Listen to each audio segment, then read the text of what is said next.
पिछले 1.5 साल से 5G को लेकर देश की टेलीकॉम कंपनियों के बीच जंग जारी है। लेकिन मोबाइल की जनरेशन बदली तो लोगों ने भी बटन वाले फीचर फोन को छोड़कर अपने हाथ में स्मार्टफोन थाम लिया। लेकिन अभी भी करीब 25 से 30 करोड़ लोग 2G नेटवर्क पर चलने वाले फीचर फोन का ही इस्तेमाल करते हैं। लेकिन जल्द ही ये दौर भी खत्म होने जा रहा है। देश में इस समय ज्यादातर जगहों पर 4G और 5G सर्विसेज चल रही हैं। कंपनियां लगातार अपने 5G नेटवर्क को फैला रही हैं। ऐसे में कंपनियां अपनी वित्तीय बोझ को कम करने के लिए 2G और 3G नेटवर्क को बंद करने की मांग कर रही हैं। कुछ टाइम पहले अरबपति कारोबारी मुकेश अंबानी की रिलायंस जियो ने केंद्र सरकार से कहा था कि 2G और 3G सर्विस को बंद कर दिया जाए और सभी टेलीकॉम ग्राहकों को 4G और 5G नेटवर्क पर शिफ्ट करने की मांग की थी। इसी मांग को लेकर डिपार्टमेंट ऑफ टेलीकम्युनिकेशंस का जवाब भी आ गया है। सरकार ने गेंद वापस कंपनियों के पाले में डाल दी है। टेलीकॉम डिपार्टमेंट देश में 2G नेटवर्क को बंद करने के मामले में उसने कहा है कि वो दखल अंदाजी नहीं करना चाहता।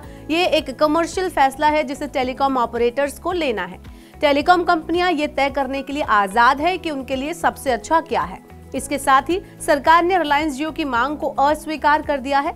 चौंकाने वाली बात यह है कि भारत में 6G को लेकर भी तैयारियां पिछले साल से ही शुरू हो चुकी हैं और ऐसे में 2G, 3G टेक्नोलॉजी को जारी रखना कितना तर्कसंगत है, इस बात पर सवाल उठाए जा रहे हैं। लेकिन ये सच है कि देश में विशाल जनसंख्या ऐसी है जो 2G और 3G नेटवर्क का इस्तेमाल अभी भी करती है। देश में साल 1992 में 2G नेटवर्क आया था और इसे आए हुए 32 साल हो चुके हैं। भारत में लगभग 25 से 30 करोड़ 2G ग्राहक हैं। लेकिन अगर कंपनियों की अगर चलती है तो इन ग्राहकों के पास नेटवर्क और फोन अपग्रेड करने के अलावा कोई दूसरा चारा नहीं होगा।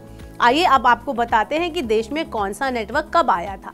तो भारत में 2G की शुरुआत 1992 में हुई थी। वहीं 2001 में भारत में 3G की शुरुआत हुई थी। इसके करीब 8 साल बाद 2009 में 4G आया था। वहीं करीब एक दशक के बाद 2019 में 5G की शुरुआत हुई।